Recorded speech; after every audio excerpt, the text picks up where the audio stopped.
Hello ladies and gentlemen, this is Blue Maxima, and I'm here taking a look at the second game in Monkey Paw Games' Retro Rush, Lucifer Ring. Can't say I've ever heard of this one myself. It is a 3D beat-em-up by Toshiba and Emi Limited. Okay. Okay, I got nothing else to say other than that, so why don't we just hop straight into it? What happened? No, went back to the intro. God damn it. What is it with these games going into the intro so quick?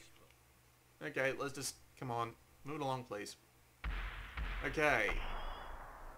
That's a very, weird thing. So if we go into the... Okay, so we can change the enemy difficulty level here. So I've been playing on normal. Why not? But you can put it on easy, hard, and expert. Stereo, key config. I've actually changed the key config around here because it actually doesn't make that much sense the way it usually works. Like, I'm usually so used to having X as jump and circle as a special attack and, yeah, just, hold on. Square, triangle, X and, yeah, that makes a bit more sense to me. So let's just work with that. Okay. I'm surprised I didn't save that. I did that the first time I played this game as well, and... Oh well, let's just play it then, shall we?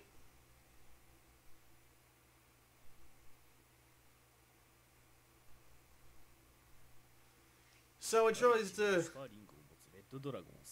As you can see, it tries to tell you a story through a Japanese voice, which I'm not going to be bothered to listen to.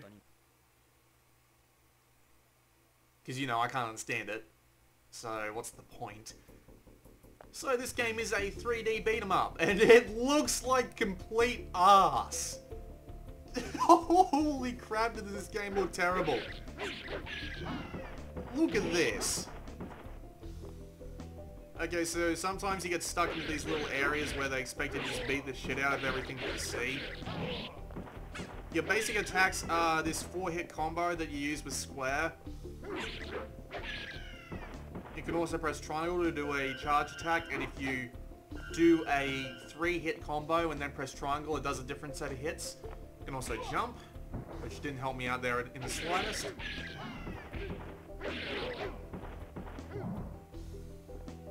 And you can press circle whenever your energy is not full up to do a special attack.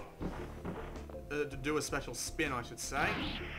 Hits everything around you, but you can be hurt while you're doing it, so you gotta be careful. When your SP is completely filled up, as you can see that tiny little green meter down there, when that is completely full, you can unleash that. It does a lot of damage to bosses, and it also does something, it also clears the screen of regular moves. Also, there's stuff like this. You can use the analog stick to, yeah, you can also bash crates and get stuff from them. You can also use the analog stick to move, but I'm just using the D-pad here because it's easier. I have gained the power of a fire sword, which apparently does a ton of damage. You can also double tap the D-pad to run, or you can just hold the R button on your Vitas, that's R1. But to be perfectly honest, this game starts to get repetitive in like 5 minutes. I mean, jeez.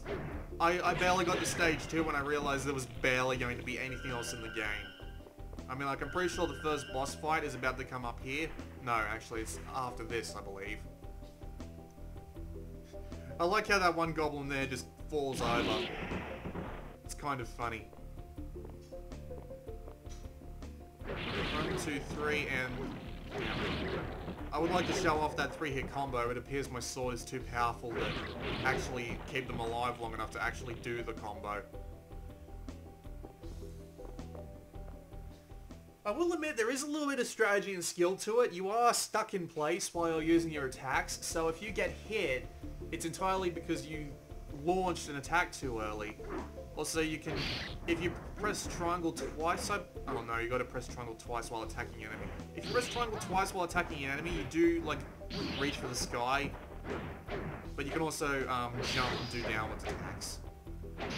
My MP is full up, I'd rather save it for the upcoming boss fight.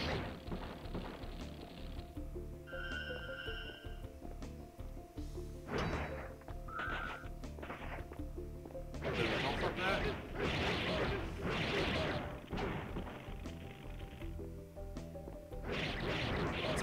basic game. There's not much else to it. I mean, like, sure, when it gets to the later levels, there is a lot of dodging involved. But just other than that, it's a bit iffy. I mean, like, that is the basic way you beat this boss fight. You just run in, do a couple attacks, run back. When he gets back up, run in, do a couple of attacks, run back. And if you press circle here, you do your special move, which clears the screen and does a ton of damage to pretty much everything. And if we go and get this crate, it is a SPR. And I want to go hop up here because there's a treasure up here I can use in the next area.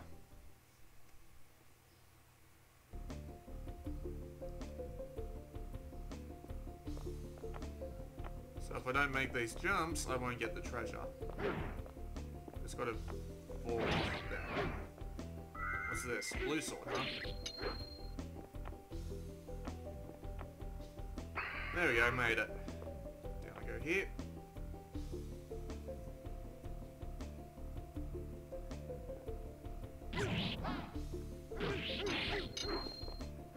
This is an ice sword.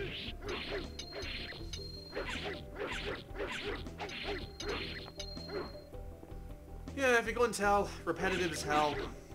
It's kind of fun, and its presentation is complete gobblecock, but I will admit it's got this sort of charm to it that I can't help but like. It's just fun sometimes. Sometimes it gets boring with like really tanky enemies that take a long time to beat, but so I don't understand why these bosses are started off with less. Oh yeah, that would explain it. Wouldn't I'm playing on easy, so yeah, I played on normal before. When I played on normal, these guys had full health bars.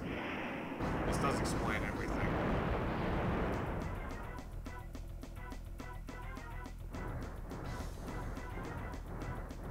I might as well use my special attack.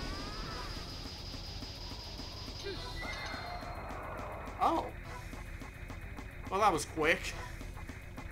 That was very quick indeed. So it appears the difficulty just lowers the amount of health and, I think, damage that these enemies actually do. Also, why that felt the need to loop around and then come back in from the right side, I don't know. Because that stage played exactly the same way it did back on normal mode, except that just everything took more damage and I took less damage. So I'm just going to play through the second stage for a little bit. I mean, it isn't really that much different. Just a couple of different enemies with different attack patterns. Nothing really, like, bad. I mean, like with this ice sword, I'm absolutely kicking ass. I will admit, on the normal and hard modes, when you don't get the treasures and all that, it would be relatively difficult to play this game. Because you'd have to actually use timing and use your better judgment as to when to actually start using attacks. But in the very end, it's all just this same little beat 'em up. Interesting. You know, if you want to just screw around with a really old Japanese PlayStation game and you've got $6 free,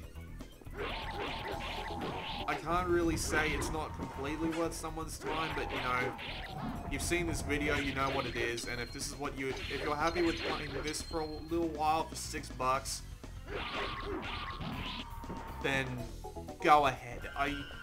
There is nothing wrong with this game other than the fact that it's repetitive, boring, and its presentation isn't that bad. I mean, I don't know, maybe one stage at a time would be half decent. Put it on a really high difficulty and actually be a challenge.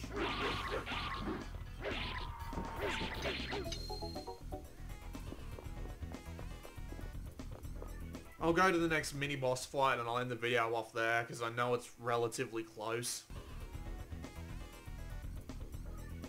Except I'm gonna have to go through these bloody statues.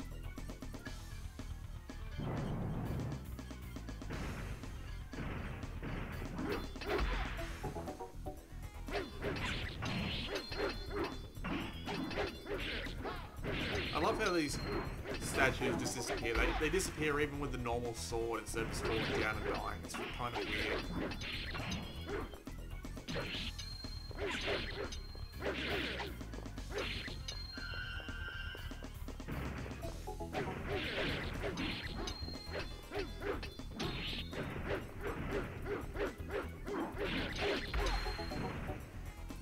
Okay, 1, 2, 3, spin.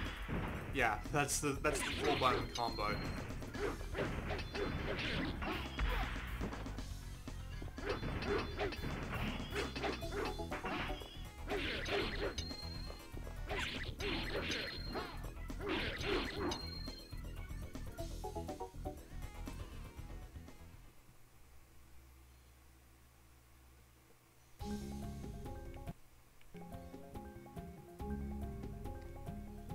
Alright, mini boss fight time!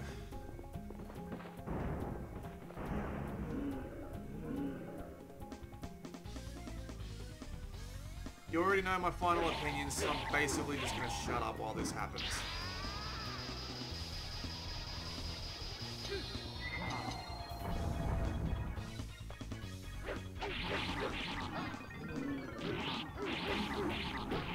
There is actually a really easy way to cheese this boss. If you attack him from one side, then circle around and attack another before his stun animation ends, you'll be able to just keep doing that forever. It's kind of funny. Alright, so that was a look at Lucifer Ring. It's repetitive, it gets boring after a while, and it looks like complete crap, but I don't know, for $6 it isn't the worst thing in the world, but you know, just be wary when you're actually playing it. This has been Blue Maxima, and I'll see you all next time.